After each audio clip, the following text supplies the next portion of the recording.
আসসালামু আলাইকুম, সবাই কেমন আছেন? আশা করি সবাই ভালো আছেন। তো সবাইকে অনেক দিন পর নতুন একটা ভিডিওতে স্বাগতম। আপনাদেরকে আমি বলেছিলাম যে আপনাদের মাঝে আমি একটি গুরুত্বপূর্ণ ভিডিও নিয়ে আসবো। সেটি হলো, আপনারা বুঝতেই পারছেন আমি কোনখানে দাঁড়িয়ে ভিডিও করছি। তো সব বিস্তারিত বিষয় হচ্ছে আমি আপনাদেরকে বাড়িতে গিয়ে বলতেছি কি বিষয় আপনাদের মাঝে ভিডিও দিতে চাইছিলাম। অবশ্যই এগুলো আপনাদের মাঝে শেয়ার করবো। তো তার আগে চলুন আগে ভিতরে যাবো।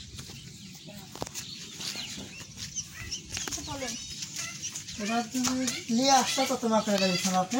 আচ্ছা, এবার যদি কোনো কিছু হয় আমি তোমাকে নিয়ে একদম চলে যাবো। সে বিস্তারিত বিষয়ে আমি দর্শকের মাঝে বলবো যে অনেকের মনে অনেক প্রশ্ন থাকে এবং অনেকেই দেখলাম হচ্ছে জিজ্ঞেস করছে, কারণ একটা ভিডিওতে ইসমাইল ভাই হচ্ছে টাইটেল দিয়েছিল ভিডিওতে। তো টাইটেলটা দেওয়ার কারণে অনেকেই অনেক রকম জিজ্ঞেস করেছে। আমি যে বাড়িতে আসছে বিষয়টা হচ্ছে ভাইয়াদের মাঝে আমি বলি নাই। অনেকে জিজ্ঞেস করেছিল মামুন ভাইয়া, কামাল ভাইয়া, সবাই বলছিল, কিন্তু তারপরে ইসমাইল ভাই টাইটেলটা দিয়ে ফেলছিল। আমি কিন্তু বারণ করেছিলাম, তারপরেও দিয়ে ফেলছিল। এই জন্য অনেকেই অনেকভাবে জিজ্ঞেস করছে যে লতা তুমি বাড়িতে গেছো নাকি, বাড়িতে বলে যাবা না, হ্যান করবা না, ত্যান করবা না। তো আপনাদের মাঝে সেই বিষয় নিয়ে কিছু কথা বলবো। আমার যত চ্যানেলে আপনারা জানেন যে আমি যে ভিডিওগুলো দেবো সেটাই হচ্ছে গুরুত্বপূর্ণ সঠিক ভিডিও। তো হচ্ছে কেন বাড়িতে আসলাম, কী কারণে বাড়িতে আসলাম, কী জন্য আসলাম, মানে সব বিস্তারিত বলবো আর কি আপনাদের মাঝে।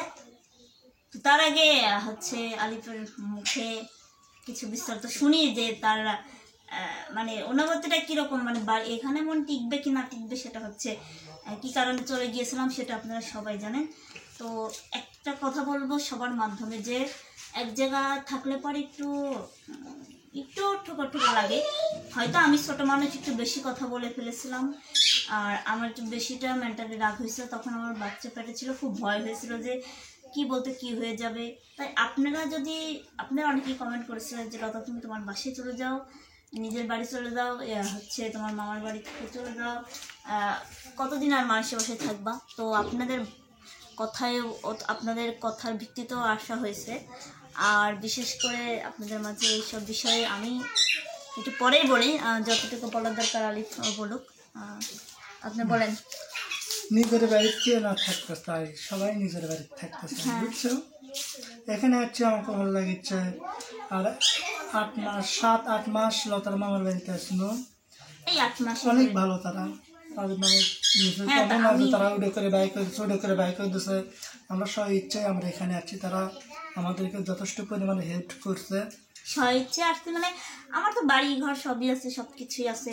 একটু ঝামেলা হয়েছিল, সেই কারণে আমি চলে গেছিলাম, মনের আবেগে চলে গেছিলাম। তো একটা কথা বলবো যে হচ্ছে এক জায়গায় থাকলে তো সবসময় লাগে, আর আমরা ছোটো মানুষ, বড়দের কথা একটু শুনতেই হয়, ঠিক আছে? তো তেমন কিছু বলেছিল না যে আমাদেরকে যে বাড়ি থেকে অন্যরকম করে করে দেওয়া হয়েছিল, তাও না। আমি মনের রাগে খুব কষ্ট করে সব কিছু করেছি। যখন দেখলাম যে আমার জিনিসপাতিগুলো নষ্ট হয়ে যাচ্ছে, তখন ভাবলাম যে কষ্ট করে হলেও এখানে থাকবো, কষ্ট করে হলেও এখানে থাকতেই হবে। আর বাড়িতে আসার পর কোনো একটা ঝামেলা কিছু হয় নাই, এই জন্য বিষয়টা ভালো লাগলো। তারাও বুঝতে পারছে না যে আমি বাড়িতে আসছি, দেখছে। যাক, সবার জন্যই মন থেকে দোয়া থাকবে, সবাই আমার গুরুজন। আর আমি কিন্তু এখানে ছোটো মানুষ, আর আমি যেখানে ছিলাম আমার মামার বাসাতে ছিলাম। বিশেষ করে আমি আমার মামির কাছে সারা জীবন কৃতজ্ঞতা থাকবো তাকে। আমার মা যতটুকু করেনি, সে আমাকে ততটুকু করেছে। কে দেখছে, আমার সন্তানকে খাওয়া দাওয়া, রাখা, মানে গোসল করানো, সর্বনিম্ন কাজ সে করেছে। মানে আমার পাশে তখন আমার মামি আর আন্টি ছিল, ঠিক আছে? হাসপাতালে যাওয়া, মানে অনেক কাজ করেছে। আমি আমার ছেলেকে যখন নিয়ে আসি অনেক কান্না করছে, কিন্তু আমার বাড়িতে এখানেই হেনেই, কিন্তু এখান থেকে হেনে তারপরেও মনে করেন যে একটা মায়া জিনিসটা, তো মানে একটা মায়া। আমার ছেলেকে প্রচণ্ড পরিমাণ আমার মামি, তারপরে আমার মামাতো বোন, ওরা খুবই ভালোবাসে। এর জন্য মনে করেন যে সবাইকেই মনে করেন যে এখান থেকে এতটুক দূর বাড়ি, মানে অল্প দূর, 1 মিনিটের রাস্তা আর কি। তারপরে মনে হয়েছে যে আমি মনে হয় অনেক দূর চলে যাচ্ছি। তো আপনারা অনেকেই জানতে চাইছিলেন যে বাড়িতে গেছো কেন, হচ্ছে কি করছো। হ্যাঁ, ভাই বলছি, কমেন্টে বলছিল যে আলি ভাই ওই বাড়ির যে তোমার ঘরটা তুমি ফাইন করে সাজাবা, ফাইন করে সাজাচ্ছে। তো একটু আপনি মনে করেন যে একটু দেখা দেখো দেখো দেখো, হ্যাঁ রে মা কত সুন্দর জিনিস। দেখো এই যে শোকেস আমাদের সব কিছু আমি সাজে সাজে থুয়ে দিছি। এই যে কাপড় চোপড়, এই যে এখানে ড্রেসিং টেবিল থুছি, এখানে দর্শকেরা দাঁড়িয়ে আছে, এখানে কাপড় থরা আল্লাহ থুয়ে দিছি। এই যে দেখুন গোটাল ঘরে নিয়ে পাঠিয়ে দিছি। দেখো গোটাল ঘর আমি কত সুন্দর করে কার্পেট পাঠিয়ে দিছি। তো যেখানে আমার ছেলে শুয়ে আছে মানে উঠেছে। উঠিয়ে গেছে, ঠিক আছে। ওই যে দেখেন টাকায় আছে, ওই যে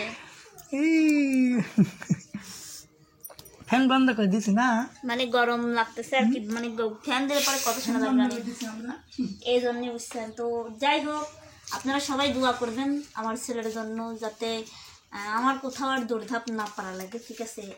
একটা জিনিসকে কষ্ট করে যা করছি তাই অনেক পরিশ্রম করে করা হয়েছে। আর এত সহজ না যে একটা বাড়ি করা, একটা ঘর করা এত সহজ না। একটু বাইরে গিয়ে বুঝতে পারলাম যে পৃথিবীতে টাকার এতটাই মূল্য, মানে একটু বাইরে গিয়ে বুঝলাম যে টাকার এতটাই মূল্য যে টাকা না থাকলে কিন্তু কেউ দাম দেয় না। তো সবাই দোয়া করবেন আমার জন্য, আমার ছেলের জন্য, সবার জন্যই, আপনাদের জন্য দোয়া করি। আপনারা শুধু এই দোয়াটুকু করবেন যাতে আমি এখানে ভালোভাবে থাকতে পারি, আর আমার সাথে যারা থাকে, আমার আশেপাশে যারা থাকে, ওরাও যেন ভালোভাবে থাকে, কারোর সাথে যেন কোনো সমস্যা না হয়। যার যার ব্যক্তিগত বিষয় নিয়ে সে থাকবে, ঠিক আছে। আর আপনাদের মাঝে অনেক কথা বলছি, যদি কথার মাঝে কোনো ভুল ত্রুটি হয়, অনেক রকম কথাই বলছি, অনেক কষ্টই পাইছি জীবনে। আমি ছোট থেকে বড় হয়েছি কষ্ট নিয়ে। হ্যাঁ, একটা কথা কি, ওই যে এর আগে কয়দিন আগে হচ্ছে ওই যে ভিডিও করে, মানে ওই যে কি যেন নাম, আলপনা, উনি হচ্ছে হিন্দু, ঠিক আছে। আমি শুনছি যতটুকু, যে ছোট থেকে কষ্ট করে আসছে, যে এই সুখের দেখা পেয়েছে আর সেই মানুষটাই পৃথিবীতে থেকে চলে গেছে। তেমনও আমিও ছোটবেলা থেকে কষ্ট পাইছি, কষ্ট পেয়ে বড় হয়েছি, এখন একটু কষ্ট থেকে একটু সুখের দেখা পাচ্ছি। তো সবাই দোয়া করবেন। না জানি কে কখন চলে যায়, কার আগে, আল্লাহ পাক সেই জানে। আল্লাহ যাকে ভালো লাগবে তাকে নিয়ে যাবে, ঠিক আছে। তাই আপনাদের মাঝে অনেক ভিডিও করি, অনেক কথা করি, অনেক গান বাজনা করি বড় ভাইদের সাথে। বিশেষ করে বাচ্চা হওয়ার পর আমি তো সেরকম বের হই না, তো আবারও আপনাদের মাঝে ফেরার চেষ্টা করব এবং ভাইয়াদের সাথে সঙ্গ দেওয়ার চেষ্টা করব।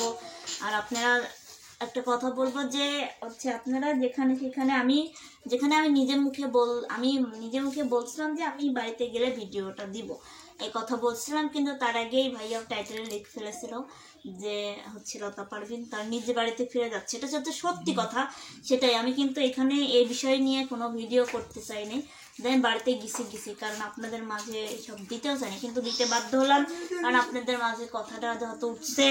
যাই হোক, আমি আপনাদের মাঝে ভিডিওটা দেওয়া উচিত ছিল, কিন্তু ওয়াইফাই ছিল না আর নেট তো বন্ধ ছিল, আপনারা জানেন, তার মধ্যে আমি আসছি। আর আমি হচ্ছে এখন ভাবলাম যে আপনাদের মাঝে সেই বিষয়ে তুলে ধরি। হ্যাঁ, আমি বাড়িতে আসছি আর বাড়িতেই থাকবো। সবাই দোয়া করবেন যাতে আমি এখানে এক মুঠ নুন ভাত খেয়ে ভালোভাবে থাকতে পারি। আর আমি যেভাবেই কেন না থাকি, শুধুমাত্র নিজের বাড়ি বলে কথাই আলাদা, ঠিক আছে। কারণ আমার জিনিসপাতিগুলো এদিকে তো অনেক জিনিসপাতি আছে, পরে অনেক টাকা পয়সার জিনিস, আর সব জিনিসপাতি আমার ভালোবাসার মানুষরা আমাকে দিয়েছে। এগুলো আমি কখনোই ভুলবো না, কখনোই অস্বীকার করব না। তো যাই হোক, এই নিয়ে ছিল আজকের ভিডিও। তো নতুন আপডেট পেতে অবশ্যই লতা পারভিন ইউটিউব চ্যানেলটা সাবস্ক্রাইব করে রাখবেন। তো সবাই পাশে থাকবেন। আর আপনারা তো জানতেই পারলেন আমি কী কারণে বাড়িতে আসলাম। তো সবাই ভালো থাকবেন, সুস্থ থাকবেন। নতুন কোনো ভিডিওতে আবার দেখা হবে। আল্লাহ হাফেজ।